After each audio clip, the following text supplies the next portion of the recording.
네, 오늘 입술의 고백이라는 제목으로 말씀을 함께 나누겠습니다. 오늘 말씀에서는 우리의 구원을 위해서 두 가지 조건을 말씀하고 있습니다. 두 가지 조건이 있습니다. 우리가 여기 와서 예배하고 또 우리가 하나님 믿고 섬기는 것도 다 구원받기 위한 것입니다. 우리 모두가 구원받고 싶습니다. 근데 오늘 말씀에서는 이 구원받기 위한 두 가지 조건을 말씀합니다. 첫 번째는 우리 마음에 예수님을 주님으로 영접하는 것입니다. 우리가 마음으로 예수님을 믿어야 합니다. 마음으로 예수님께서 내 주님이십니다. 믿어야 하는 것입니다. 이것이 첫 번째 조건입니다. 두 번째 조건이 또 있습니다. 그것은 입술로 시인하는 것입니다. 입술로 고백하는 것입니다. 이 입술에 고백이 있어야 합니다. 우리의 입술로 예수님께서 내 주님이십니다. 고백하는 이 고백이 있어야 구원받는다고 말씀합니다. 그러니까 두 가지 조건이 있는 것입니다.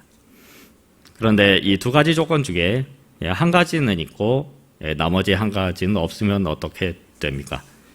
이 두 가지 조건이 있는데 두 가지가 다 있어야 되나요? 아니면 하나만 갖춰지면 되나요?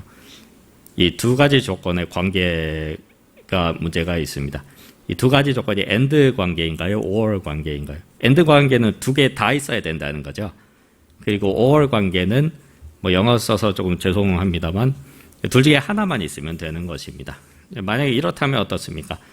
우리 마음에 예수님 믿는 믿음은 있습니다. 근데 입술로 고백하지 않습니다. 그럼 예수님 부끄러워하는 게 아닌가요?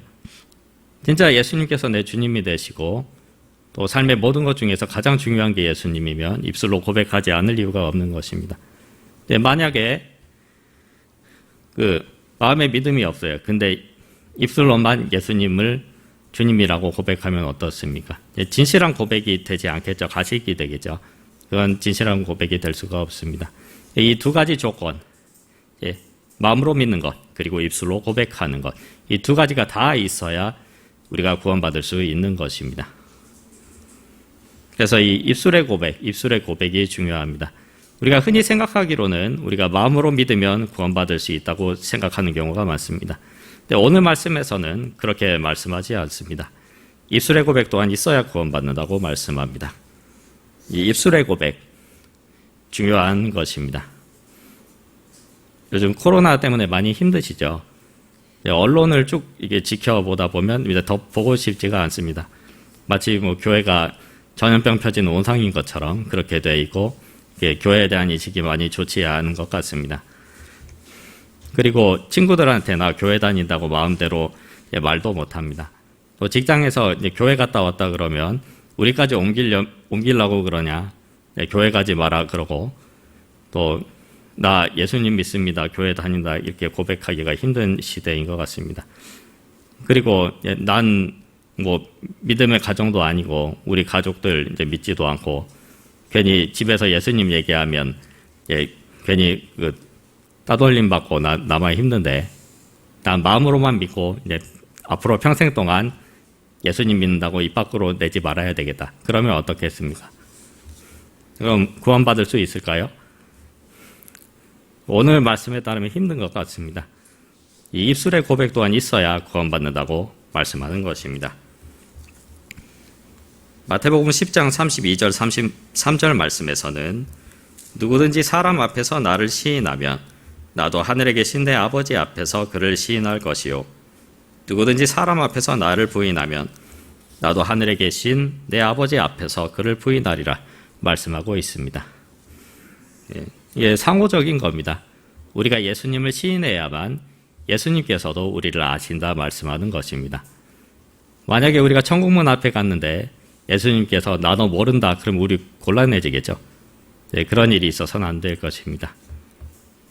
우리가 천국문 앞에 가서 예수님께서 내가 널 잘 안다, 나의 천국으로 빨리 들어와라 이렇게 말씀하시려면 우리가 예수님을 입술로 고백하는 그런 삶이 있어야 하겠습니다.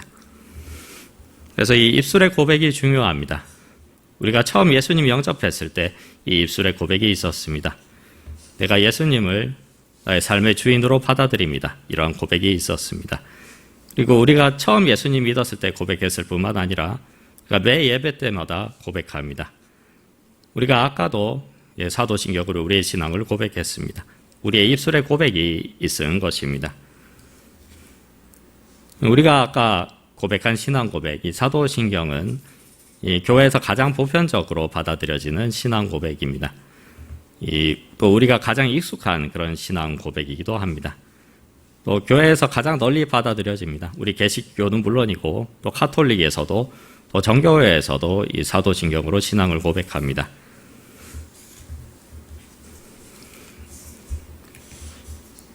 네, 이 신앙 고백엔 사도신경만 있는 것이 아니고 여러 종류가 있습니다. 우리가 그 신학교에서 뭐 특히 실험적인 예배하고 그럴 때 니케아 콘스탄티노플 신조 사도신경 대신 고백하는 경우 있는데 그거 보고 뭐 이단 아닌가 이렇게 생각하는 경우가 있습니다. 하지만 니케아 콘스탄티노플도 우리 교단에서 인정하는 신앙 고백 중에 들어갑니다. 보시는 건 우리 그 통합교단, 우리가 장로교 통합교단이지 않습니까? 통합교단 홈페이지인데요. 이 홈페이지 들어가서 조금 내려가 보면 왼쪽에 총회 헌법 이 메뉴가 있습니다. 이 총회 헌법 앞부분에 보면 우리 통합교단에서 받아들이는 신앙 고백이 어떤 신앙 고백이 있는지 앞에 쭉 나옵니다. 7가지가 있습니다. 생각보다 많죠. 사도신경 이외에 6가지가 더 있는 것입니다. 홈페이지에 다 올라와 있어서 우리 그 총회 헌법 헌법 앞부분에 보면 우리 교단에서 받아들이는 신앙 고백이 무엇인지 다 확인할 수 있습니다. 여러분도 이 총회 홈페이지 들어가시면 확인할 수가 있습니다. 이 헌법에 보면 우리 그 장로교 통합교단에서 받아들이는 7가지 신앙 고백이 나와 있습니다. 이 7가지 신앙 고백은 이렇습니다. 사도신경, 12신조, 웨스트민스터 요리문답, 웨스트민스터 신앙고백, 대한예수교 장로의 신앙고백서, 21세기 대한예수교 장로의 신앙고백서, 그리고 끝에 가면 이제 니케아 콘스탄티노플 신조가 있습니다. 이 7가지 이 신앙고백이 우리 교단에서 받아들이는 이 신앙고백입니다. 이 신앙고백 내용들을 잘 알아둘 필요가 있습니다. 왜냐하면 만약에 누가 말씀을 전하는데 이 7가지 신앙 고백에 어긋나는 이야기를 한다. 그럼 그 사람은 이단이 되는 겁니다. 이단이 별다른 게 이단이 아니고 7가지 신앙 고백에 나와 있는 교리에 어긋나면 그 사람이 이단이 되는 겁니다. 그래서 이단이 되지 않으시려면 반드시 이 신앙 고백 내용을 잘 알아두어야 하겠습니다. 제가 그 장신대에서 공부를 했지 않습니까? 장신대의 문제점이 뭔가 하면 이런 얘기를 많이 합니다. 신학은 다양하다. 신학은 다양하다. 여러 가지 스펙트럼이 있다. 넓은 스펙트럼이 있기 때문에 이게 많은 신학들 이리 정죄해서는 안 되고 이렇게 뭐 받아들이는 열린 자세 이게 중요하다. 이런 얘기를 많이 합니다.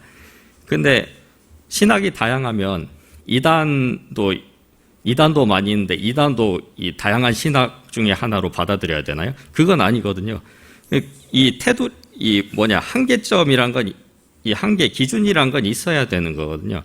그래야 이것은 이단이 아니고 이것은 건전하고 이것은 건전하지 않다. 이런 그 기준이라는 게 있어야 돼요.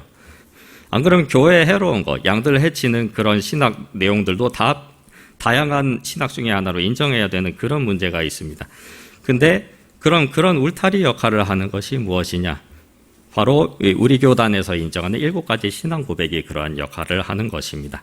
우리가 잘 아는 사도신조, 그리고 그 12신조는 뭔지 잘 모르겠죠. 인도 장로교에서 그 제정한 것을 이제 우리 교단에서 또 받아들이는 것입니다. 또 웨스트민스터 요리문답과 신앙 고백은 많이 들어보셨을 것입니다. 그래서 이 7가지 신앙 고백, 우리 신앙과 신학에도 이 울타리라는 것은 이제 필요한 것입니다. 다양한 신학을 한다고 해도 이 울타리 내부에서 얼마든지 다양하게 할 수 있는 그런 부분들이 있습니다. 그런 걸 하는 거죠. 근데 다양한 신학을 이제 받아들여라. 거기에 조금 함정이 있습니다. 왜냐하면 제가 그 장신대에서 다양한 신학들을 배워봤는데 뭐 이런 게 있습니다. 예를 들면 여성신학, 페미니스트 시올로지, 그러니까 여성신학이라고 하는 것 중에 페미니스트 신학이죠. 맨 처음에 들어가면 어떤 사람을 배우냐면 메리 데일리라는 사람이 있습니다.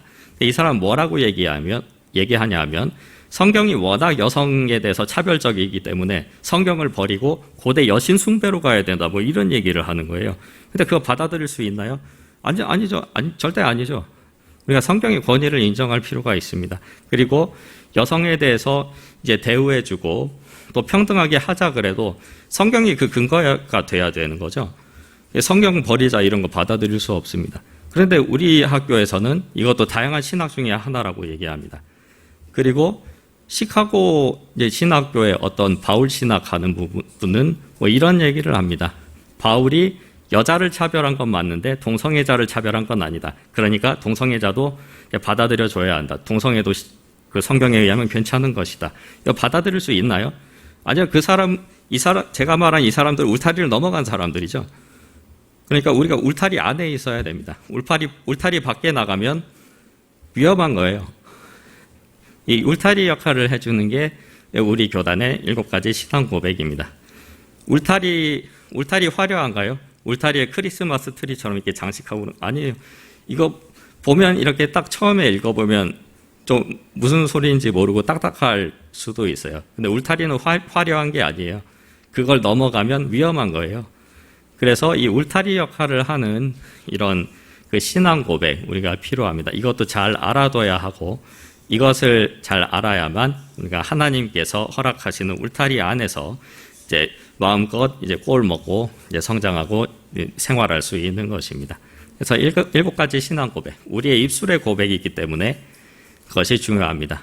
또 우리에게 그 안전한 울타리 역할을 해주기 때문에 또한 이것이 중요한 것입니다. 그래서 이 신앙 고백 중에서 저도 이걸 사실 속속들이 다 잘 아는 건 아닙니다. 저 관심사는 이 신앙 고백과 교리 쪽이 맞습니다. 그래서 그 신학교 다니면서도 이런 쪽에 대해서 이제 공부하고자 노력을 했고 또 신대원에서는 사도신경을 가지고 제가 논문을 썼습니다. 근데 이후로 대학원에 가서는 어떻게 하다 보니까 이 시대의 중요한 주제는 낙태 문제인 것 같더라고요. 그래서 낙태 문제로 논문을 쓰게 됐고 또 이 신앙 고백과 교리 쪽에도 많은 발전은 없었습니다. 그래서 근데 이 애석한 것이 신학교에서도 이런 신앙 고백과 교리에 대해서 잘 가르쳐 주진 않는다는 거죠. 그래서 유학 가면 혹시 이제 가르쳐 줄까 해서 유학을 가는데요. 이제 공부 방향이 이게 잘 나가도록 위해서 기도해 주시면 감사하겠습니다.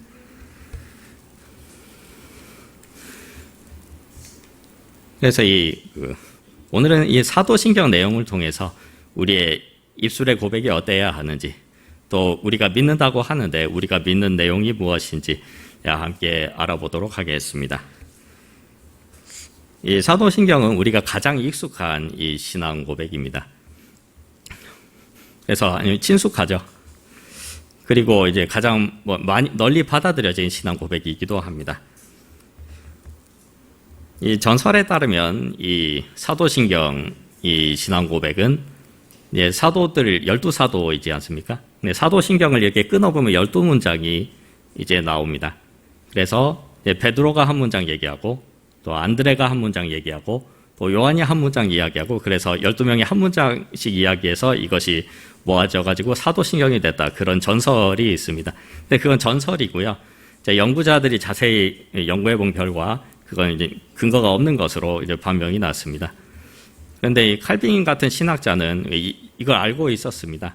이게 사도들이 한 문장씩 얘기한 거 아닌 거 알고 있었습니다. 근데 그럼에도 불구하고 이제 사도신경은 전체적인 내용으로 볼 때 이 사도들의 가르침을 잘 담고 또 성경을 통해서 전해려온 사도들의 신앙 고백을 이 사도들의 가르침을 잘 담고 있기 때문에 여전히 우리에게 중요하다 이렇게 말하고 있습니다.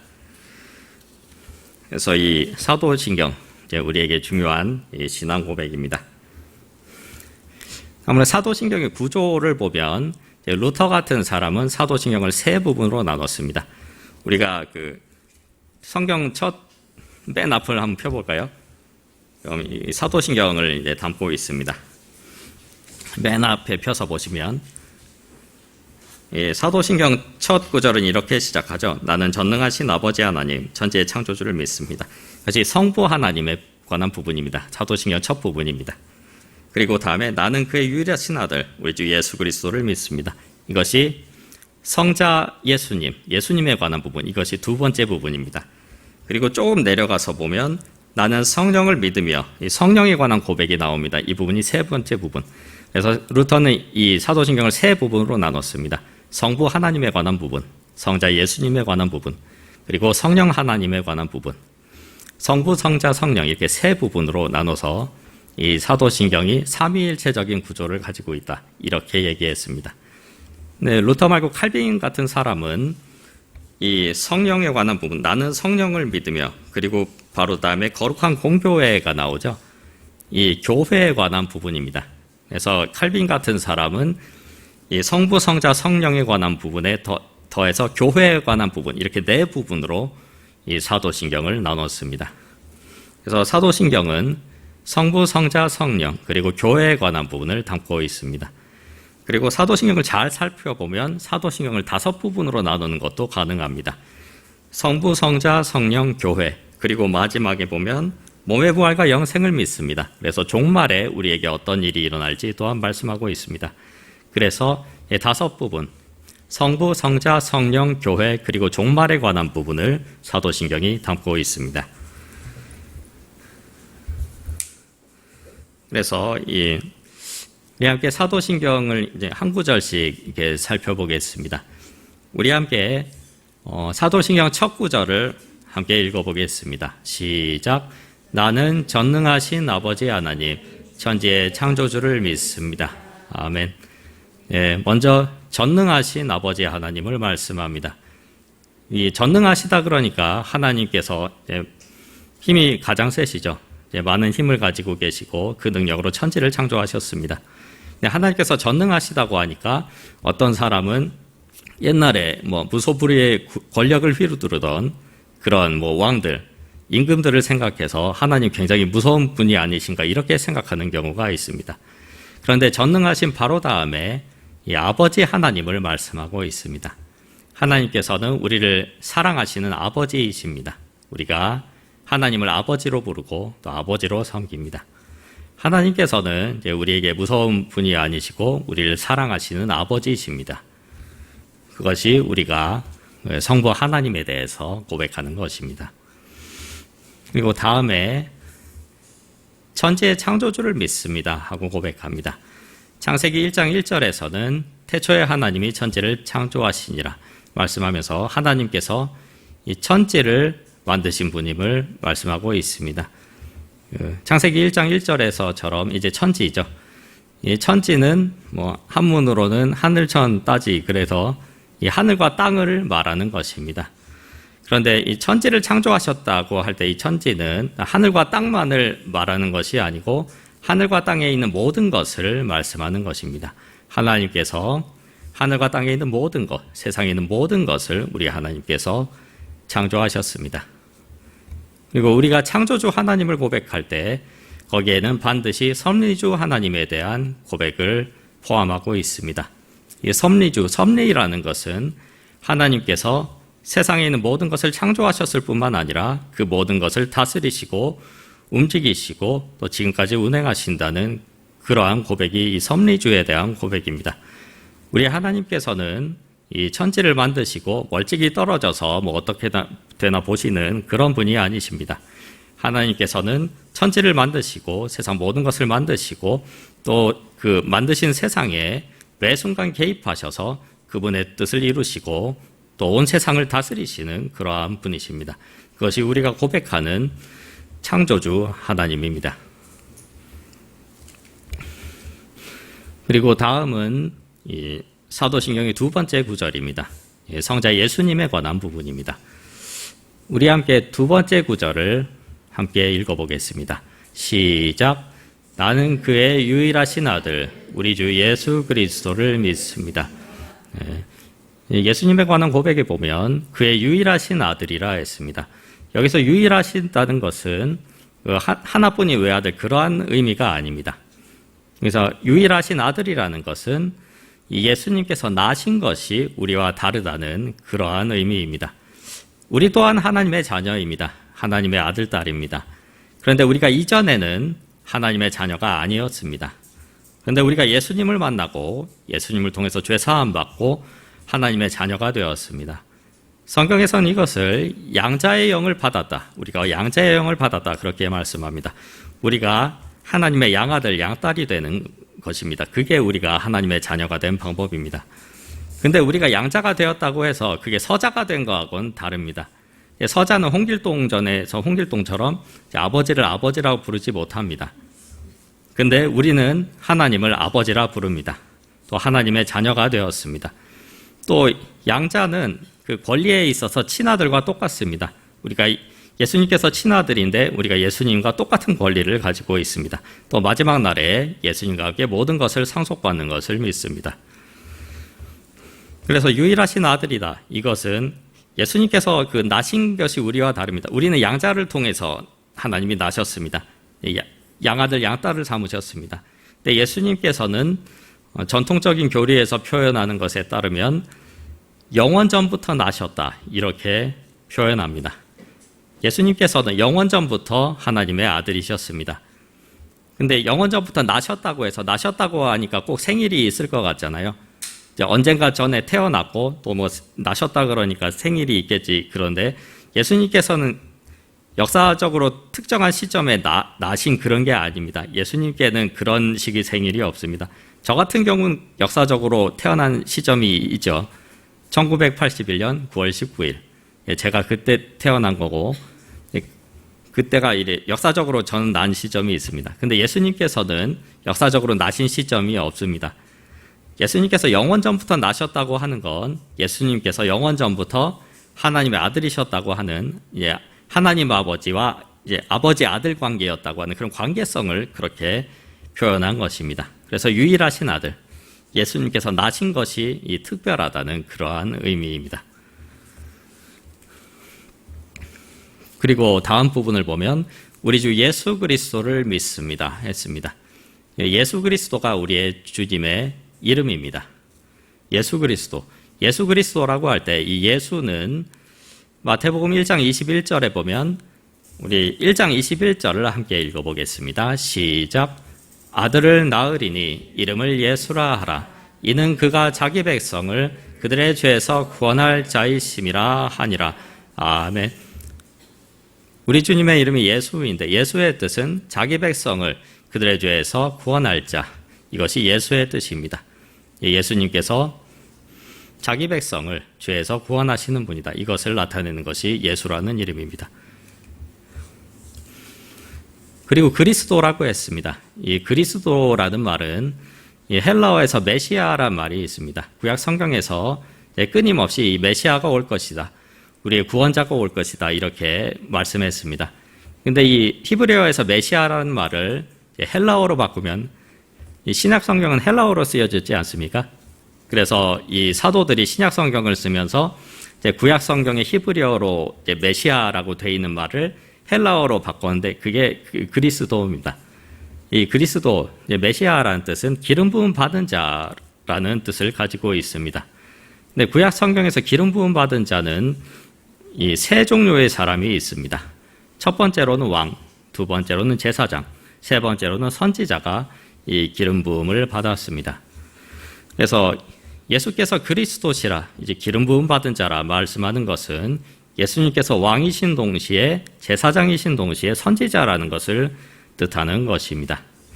예수님께서 왕이시라는 말은 예수님께서 우리를 다스리시는 분이라는 말입니다.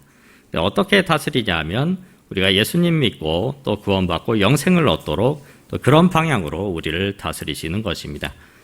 또 예수님께서 기름 부음 받은 자, 제사장이라는 건 제사장이 하는 일은 죄를 용서받게 하는 것입니다. 구약에서는 제사장이 우리 죄 대신 동물의 피를 바쳐서 우리의 죄를 속했습니다. 근데 예수님께서 하신 제사장직이 다른 것은 예수님께서 대제사장으로 오셔서 자기 자신 친히 완전한 제물이 되셔서 우리 죄를 영원히 완전히 속하신 것입니다. 그것이 예수님의 제사장직이 다른 것입니다.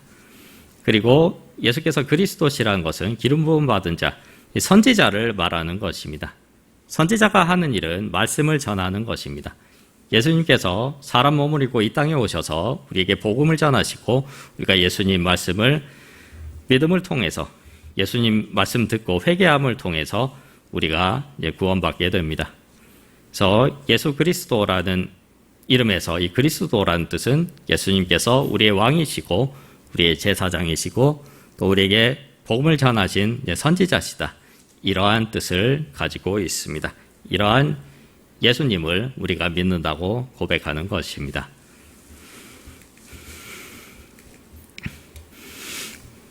다음으로 사도신경 다음 구절을 한번 읽어보겠습니다. 시작. 그는 성령으로 잉태되어 동정녀 마리아에게서 나시고. 아멘. 이 부분은 예수님의 성육신에 관한 부분입니다. 하나님이신 예수님께서 사람 몸을 입고 이 땅에 오셨습니다. 성령으로 잉태되어서 마리아에게서 나셨습니다.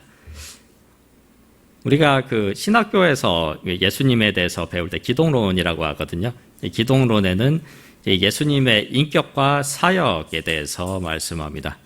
근데 여기서 예수님의 인격이라고 할 때는 예수님께서 인격이 훌륭하신 좋으신 분이다 그러한 의미가 아닙니다. 물론 예수님께서 인격이 훌륭하시죠.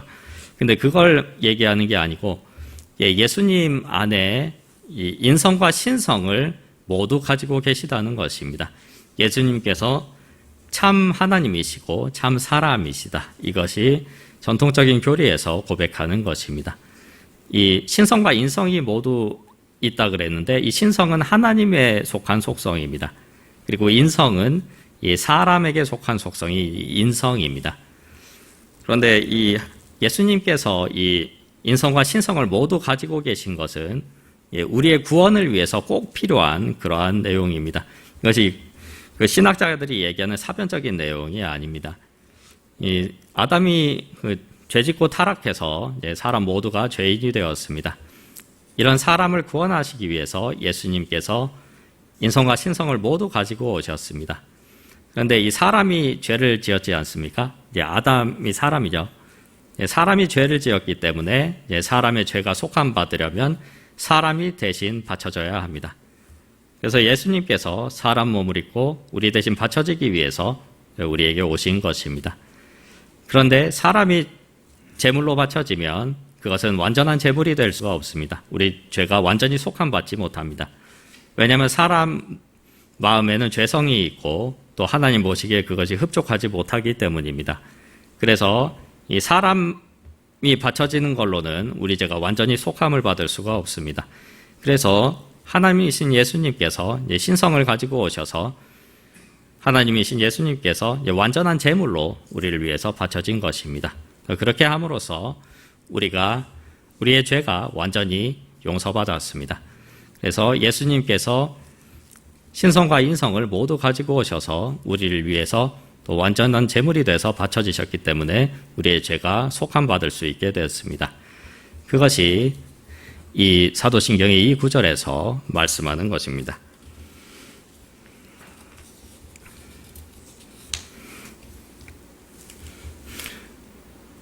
사도신경의 다음 구절을 함께 읽어보겠습니다. 시작. 본디오 빌라도에게 고난을 받아 십자가에 못 박혀 죽으시고.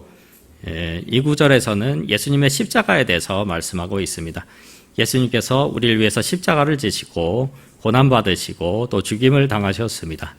그런데 앞에 보니까 본디오 빌라도가 나와 있죠. 이 본디오 빌라도는 누구입니까? 예수님 당시엔 이 이스라엘이 로마 식민지였기 때문에 로마에서 파견한 유대 지역 총독이 본디오 빌라도였습니다. 근데 본디오 빌라도는 역사적으로 잘 알려진 인물이었습니다. 근데 사도신경에서 이렇게 역사적으로 잘 알려진 인물을 예수님의 십자가와 함께 언급하는 것은 예수님께서 실제로 인간 몸을 입고 역사 가운데 오셔서 우리를 위해서 십자가를 지셨다는 것입니다. 예수님께서 십자가 지신 것이 하나 신화도 아니고 또 실제로 역사 가운데 있었던 사건이라는 것을 우리에게 말씀하는 것입니다. 그래서 예수님께서 하나님이신 예수님께서 실제로 사람 몸을 입고 역사 가운데 오셔서 우리를 위해서 십자가를 지셨습니다. 그래서 사도신경 이 구절에서 본디오 빌라도를 언급하고 있는 것입니다. 우리 함께 사도신경 다음 구절을 읽어보겠습니다. 시작. 장사된 지 사흘 만에 죽은 자 가운데서 다시 살아나셨으며. 아멘. 이 구절에서는 예수님의 부활에 대해서 말씀하고 있습니다. 성경에서 예수님의 부활에 관한 부분은 크게 빈 무덤에 관한 부분과 또 예수님께서 제자들에게 나타나신 이 부분으로 나눌 수가 있습니다. 이렇게 두 부분으로 나눠집니다. 우리가 복음서 마지막 부분에 보면 예수님을 그 십자가에서 내려서 장사 지냈지 않습니까? 이 돌무덤에 장사했는데 이 예수님께서 부활하시고 이 빈 무덤이 발견되었습니다. 근데 이 빈 무덤에 관한 부분을 이제 잘 믿지 못하는 사람들이 있습니다. 불신자들만 그런 게 아니라 뭐 독일의 유명한 신학자라는 사람들 그리고 또 목사님이라는 사람들도 빈 무덤에 관한 기사를 믿지 못해서 이상한 이상한 이론을 많이 만들어낸 그런 걸 볼 수가 있습니다. 그 중에 몇 가지를 뭐 은혜 안 되지만 이렇게 몇 가지를 들어보자면 먼저 시체 도둑설이라는 게 있습니다. 그러니까 예수님께서 부활하셔서 이제 나가셔가지고 빈 무덤인 게 아니고 예수님 제자들이 시체를 밤새 도둑질해 간 것이다. 뭐 이런 얘기입니다. 근데 이 시체 도둑설은 이제 상당히 오래된 얘기입니다. 우리가 성경에도 보면 예수님께서 부활하신 이후에 이 대제사장과 장로들이 로마 병사들을 불렀습니다. 그리고 자초지정을 잘 듣고 이 얘기가 새 나가면 큰일이니까 우리가 예수님 제자들이 예수님 시체를 도둑질해 갔다고 이제 거짓말치자 이래가지고 시체 도둑설이라는 게 나온 것입니다. 그리고 또 어떤 이론이 있냐면 기절설이라는 게 있습니다. 그러니까 예수님께서 십자가에서 너무 큰 고통을 받으셔서 이제 돌아가신 게 아니고 기절을 하셨는데 그러다가 무덤에서 깨어나셔가지고 이 기절한 거에서 깨어나셔가지고 막 이렇게 나가셨다. 뭐 이런 얘기가 있습니다. 근데 기절설은 왜냐 말이 안 되는 거죠. 왜냐하면 우리가 복음서의 이제 증거를 보면 이 로마 병사가 예수님께서 운명하신 이후에 진짜 죽으셨는지 확인하기 위해서 옆구리를 창으로 찔렀습니다. 그때 이제 물과 피가 뿜어져 나왔다고 이제 증거하고 이제 확실하게 예수님 돌아가신 거 확인하고 이제 십자가에서 내린 거거든요. 그리고 로마 병사가 또 초대교회까지 살아가지고 이 내용을 증거했습니다. 그래서 기절설은 이제 사실이 될 수가 없고요. 그래서 판넨베르크라는 이제 독일의 유명한 신학자는 이런 말을 했습니다. 이 예수님께서 장사된 이 돌무덤, 이 빈 무덤은 예루살렘에서 워낙 이제 잘 알려진 이 장소라는 거죠. 워낙 잘 알려진 장소기 때문에 여기에 대해서 거짓말하는 건 쉽지 않은 얘기라는 것입니다. 여기에 대해서 거짓말할 수 없죠. 왜냐하면 사람들이 가보면 되니까요. 만약에 여기 가까이 있는 운정 호수공원에서 무슨 일이 있다. 그럼 우리 다 그냥 일어나서 가보면 되는 거죠. 그래서 이 빈무덤도 예루살렘에서 그런 곳이라는 것입니다. 그래서 이 빈무덤에 관한 기사에 관해서는 이제 거짓말할 여지가 없다. 그래서 이 빈무덤에 관한 기사는 우리가 신빙성 있는 것으로 볼 수 있습니다. 그리고 성경에서 예수님의 부활에 대해서 증거하는 두 번째 부분은 예수님께서 제자들에게 나타나신 겁니다. 고린도전서 15장 말씀에 보면 예수님께서 제자들에게 나타나시고 이외 500여 형제에게 한 번에 나타나신 적이 있습니다. 우리 함께 고린도전서 15장 3절에서 8절 말씀을 함께 읽어보겠습니다. 시작. 내가 받은 것을 먼저 너에게 전하였노니 이는 성경대로 그리스도께서 우리 죄를 위하여 죽으시고 사지낸 바 되셨다가 성경대로 사흘 만에 다시 살아나사 게바에게 보이시고 그의 12 제자에게와 그의 500여 형제에게 일시에 보이셨나니 그 중에 지금까지 대다수는 살아있고 어떤 사람은 잠들었으며 그 후에 야고보에게 보이셨으며 그 후에 모든 사도에게와 맨 나중에 만삭되지 못하여 난 자 같은 내게도 보이셨느니라. 아멘. 제가 좋아하는 영화 중에 이 고린도전서의 예수님께서 그 제자들에게 나타나신 이 부분에 대해서 다룬 영화가 있습니다. 이 예술은 역사다라는 영화가 있습니다.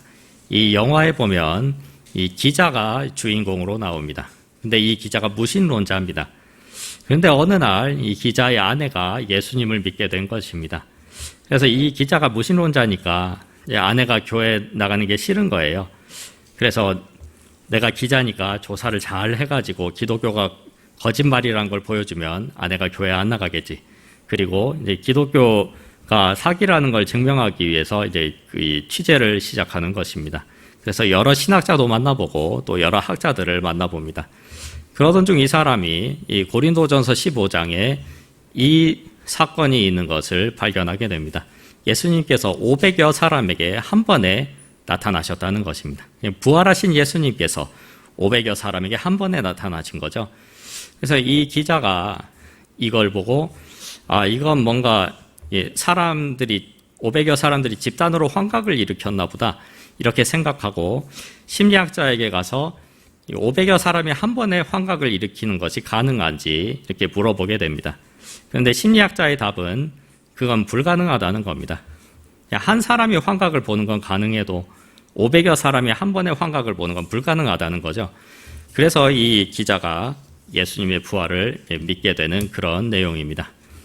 우리가 이것을 보면 이 예수님께서 제자들에게 나타나시고 500여 사람에게 나타난 것, 이것 또한 신빙성 있는 증거라는 것을 우리가 알 수 있습니다.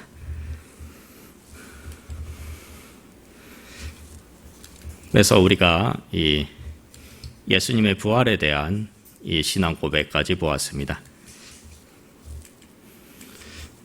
그리고 사도신경 다음 구절, 이 성령에 관한 부분입니다. 우리 함께 사도신경 다음 구절을 읽어보겠습니다. 나는 성령을 믿으며 거룩한 공교회와 성도의 교제와 죄를 용서받는 것과 아멘. 성령에 관한 고백입니다. 성령님께서 성도의 삶에 행하시는 일이 있습니다. 그것은 우리를 성화시키는 것입니다. 우리가 예수님 믿고 하나님의 자녀가 된 이후에, 우리가 제사함 받은 이후에 하나님의 거룩한 성품을 닮아서 거룩한 삶을 살게 되는, 점점 거룩해져가는 그러한 과정이 있습니다. 그것을 성화라고 합니다. 근데 이 성화를 주관하시는 분이 성령님입니다. 그래서 나는 성령을 믿으며 우리 성도의 삶을 거룩하게 하고 또 성화시키는 그런 성령을 믿는다는 것입니다. 근데 바로 다음에 거룩한 공교회, 이 교회에 대해서 말씀합니다. 이 성령께서 우리 삶을 거룩하게 하시고 성화시키는데 이 교회를 통해서 그렇게 하신다는 것입니다. 이 성령께서 교회를 통해서 또 말씀을 전파하시고 또 우리가 그 말씀을 듣고 또 회개함으로 인해서 우리가 점점 더 성화되어 가는 것입니다. 그리고 우리가 말씀을 듣고 회개할 때 우리가 죄의 용서를 받습니다. 그래서 이 거룩한 공교회와 성도의 교제, 이것은 교회에서의 삶을 말씀하는 것입니다. 그리고 교회를 통해서 말씀을 전해 듣고 회개할 때 죄를 용서받는 것, 이 죄의 용서가 있는 것입니다. 그래서 루터 같은 사람은 이 죄를 용서받는 것, 이것을 보고 교회에 죄의 용서가 있다, 이렇게 말씀하기도 했습니다. 그래서 우리 삶을 성화시키시고 또 성도가 성화된 삶을 살아가게 하는 이 성령의 역사에 대해서 우리가 고백하는 것입니다. 그리고 우리가 이렇게 성화되면서 살 때 우리가 죽은 다음에는 영화로 넘어갑니다. 이 영화는 무엇인가? 예수님께서 부활하시고 승천하시고 영광에 이르신 것처럼 우리 또한 그런 영광에 이르는 것입니다. 그것이 사도신경 마지막 구절에서 고백하는 몸의 부활과 영생을 믿습니다. 이것이 이 영화에 관한 부분입니다. 그리고 이 마지막 구절에 보면 몸의 부활에 대해서 말씀하고 있습니다. 우리가 앞에 살펴본 것처럼 예수님 성자에 관한 구절에서 예수님의 부활에 대해서 자세히 살펴봤습니다. 이런 예수님의 부활을 우리가 확실하게 믿을 때 우리 또한 부활 소망을 가지게 됩니다. 그래서 사도신경 마지막 구절에서 몸의 부활과 영생을 믿습니다, 말씀하는 것입니다. 이것이 우리의 신앙 고백입니다. 오늘 말씀에서는 이 입술의 고백이 중요하다고 말씀합니다. 마음으로 믿어 의에 이르고 또 입술로 고백해서 구원에 이르는 것입니다. 우리가 구원받으려면 이 입술의 고백이 있어야 합니다. 그래서 이것을 위해서 우리가 예배 때마다 우리의 신앙을 또 사도신경으로 고백하는 것입니다. 사도신경은 특별히 우리가 믿는다고 하는데 뭘 믿는지, 우리가 믿는 것이 무엇인지 잘 요약해서 우리에게 말씀해주고 있습니다. 우리가 성부, 성자, 성령, 삼위일체 하나님을 믿습니다. 하나님께서 우리를 사랑하시는 아버지 하나님이 되심을 믿습니다. 또 그 하나님이 우리를 창조하시고 또 지금까지 우리뿐만 아니라 세상 모든 것을 움직이시고 다스리시고 또 그 가운데 역사하십니다. 또 예수님께서, 성자 예수님께서 사람 몸을 입고 또 실제로 역사 가운데 오셔서 우리를 위해서 십자가를 지시고 우리 죄를 용서하셨습니다. 우리가 예수님 믿고 하나님 자녀가 될 때 성령께서 우리 삶 가운데 역사하셔서 또 성화를 이루십니다. 하나님의 거룩한 성품을 닮게 하는 것입니다. 또 우리가 예수님의 부활을 확실하게 믿을 때 우리 또한 부활 소망을 가지게 됩니다. 이것이 우리가 고백하는 신앙입니다. 우리 입술의 고백이 삶이 되는 일회중심교회 성도님들 모두 되시기를 바랍니다.